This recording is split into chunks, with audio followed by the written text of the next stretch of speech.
រៀបសួរទៅកាន់ពុកម៉ែបងប្អូនទាំងអស់គ្នាជាទីគោរពនិងជាទីស្រឡាញ់និងជាទីរាប់អានពីខ្ញុំបាទឥឡូវនេះថ្ងៃនេះគឺខ្ញុំបានមកធ្វើវីដេអូថ្មីក៏ដូចជាចែករំលែកថ្មីពីហើយពាក់ព័ន្ធជាមួយនឹងការបង្កើតរូបពីរនាក់អូខេជាមួយនឹង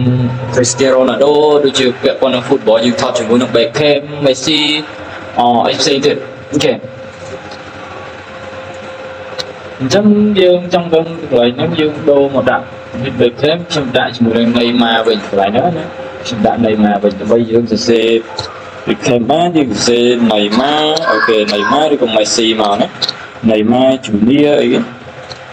បាទ Neymar JR អូខេប៉ុណ្ណាអូខេឈ្មោះរបស់គាត់តែប៉ុណ្ណឹងខ្ញុំធ្វើការ copy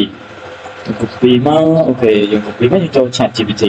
តោះមកខ្ញុំទៅ select រករូបភាពខ្ញុំមួយណាដើម្បីយកអូខេអញ្ចឹងខ្ញុំយករូបមួយហ្នឹងការខ្ញុំលើកទូចជាង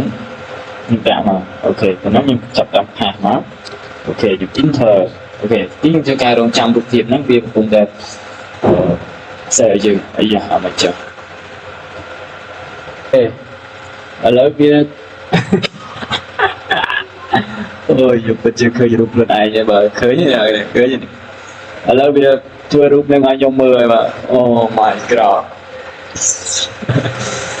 នេះគឺជារូបរបស់ខ្ញុំនេះរូបនេះប៉ុន្តែដោយសារតែវារៀង slow ទៅយើង generate រូបនឹងមួយទៀតអូខេនិយាយយើងមើលទៅគឺឃើញតែវាស្ដែងច្រើនខ្លាំងមែនទេបាទអ្នកនេះអត់យល់គឺដោយសារតែខ្ញុំអត់បានអាន caption វាប្រាប់អញ្ចឹង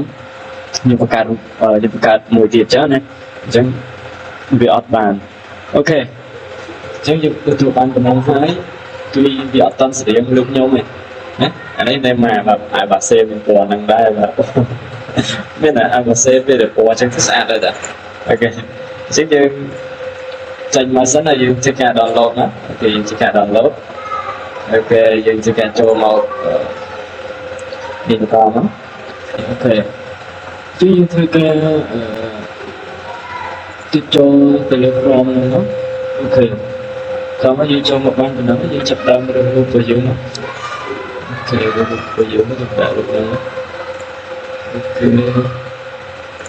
ដល់មកយើងដាក់រូបផ្សេងមកវាហើយយើងទៅដល់រូបផ្សេងវាសិនរូបផ្សេងវានៅណាណាហើយរូបផ្សេងមកវាបើស្អាតដែរតអូខេយើងសិតទៅយើងចង់នៅរូបផ្សេងវាបានស្អាតអត់ចឹងណាបាទ